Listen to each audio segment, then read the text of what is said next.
These two examples are on determining linear independence using the Wronskian. So we have three solutions to a DE, y1, y2, and y3. And we want to determine if they are linearly independent. So we need to find y1 prime, which is 2 negative 2 sine 2x. y2 prime is 0. y3 prime is negative 2 cosine x times sine x. I'm using chain rule there.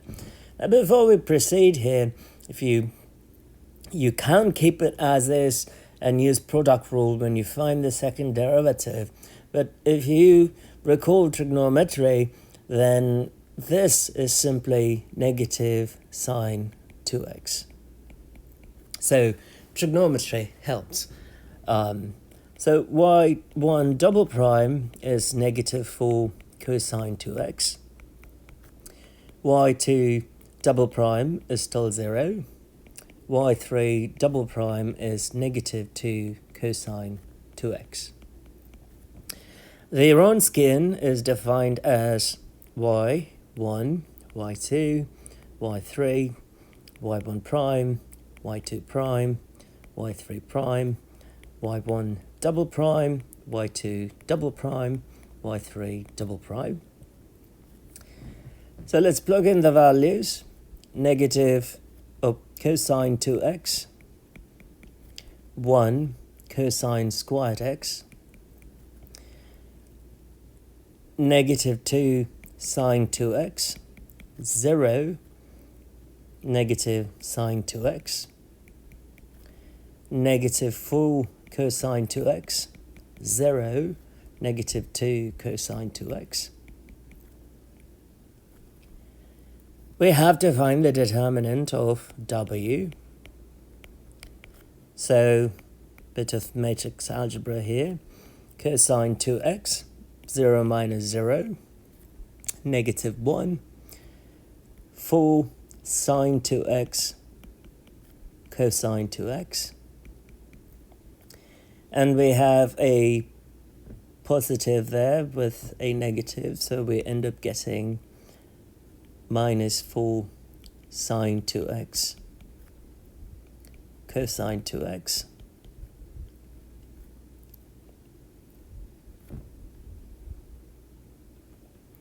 Let me check something quickly.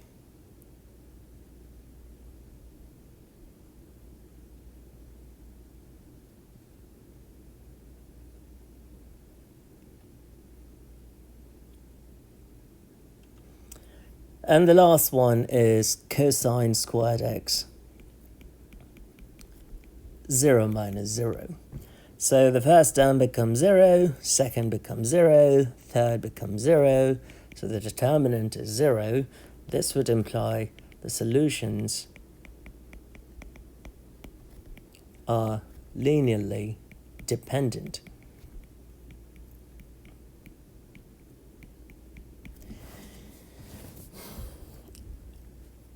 If you, sometimes even before you start the problem, you should sort of get the idea if they are linearly dependent or not.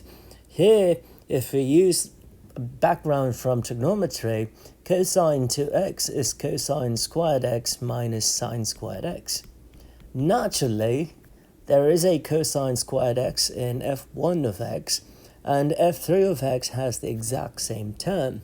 So they have to be linearly dependent. And we used the Wronskian and we ended up finding the same answer.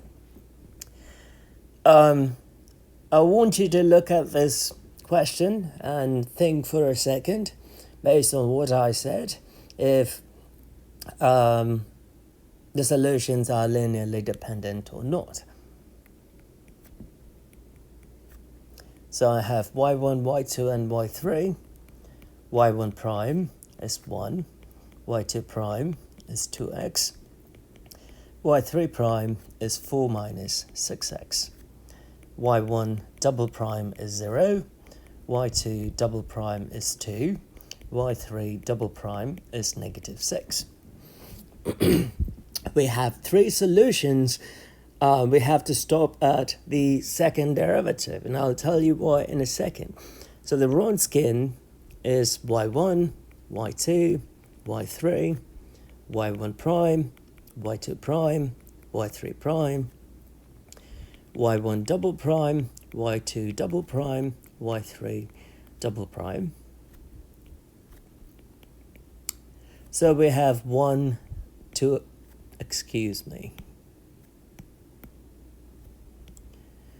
x squared, 4x minus 3x squared, 1, 2x, 4 minus 6x, 0, 2, and minus 6. If by mistake you took a derivative again and went for one other step, the fourth row would become 0, 0, 0. And if you know linear algebra or matrix analysis, if a row is filled with zeros in a matrix, the determinant will be 0, always. So it wouldn't make any sense to do that. So let's go ahead and find the determinant of W, which is x times 2x times negative 6 minus 2 times 4 minus 6x minus x squared times 1 times negative 6 minus 0 times 4 minus 6x plus 4x minus 3x squared times 1 times 2 minus 0 times 2x. That would give us x minus 12x minus 8 plus 12x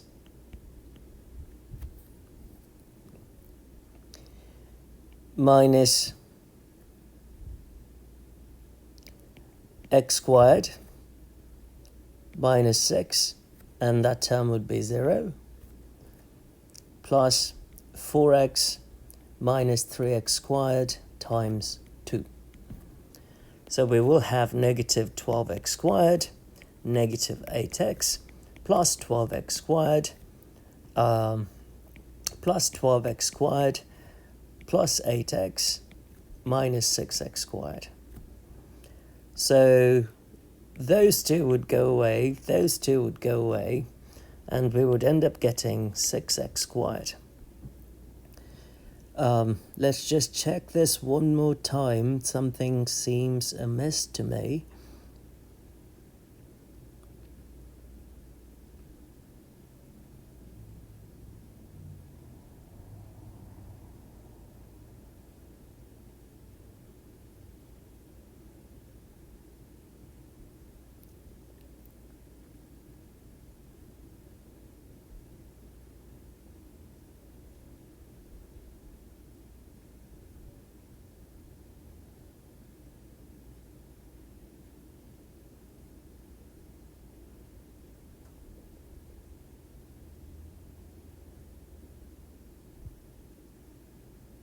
Okay, so we end up getting 6x squared, which you may say, well, that's not 0. And you go back to the original function or solutions here.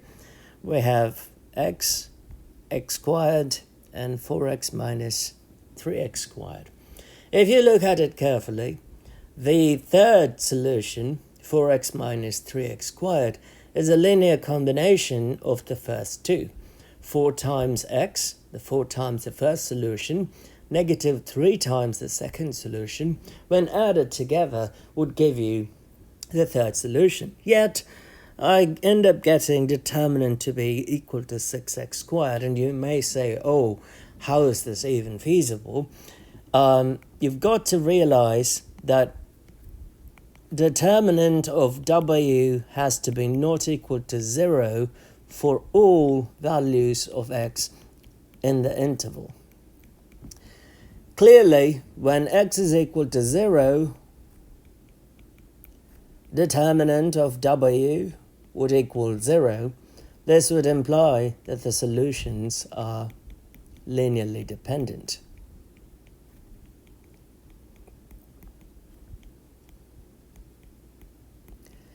In the last problem, it was quite obvious. We ended up getting 0 directly, but this is tricky because we end up getting 6x squared.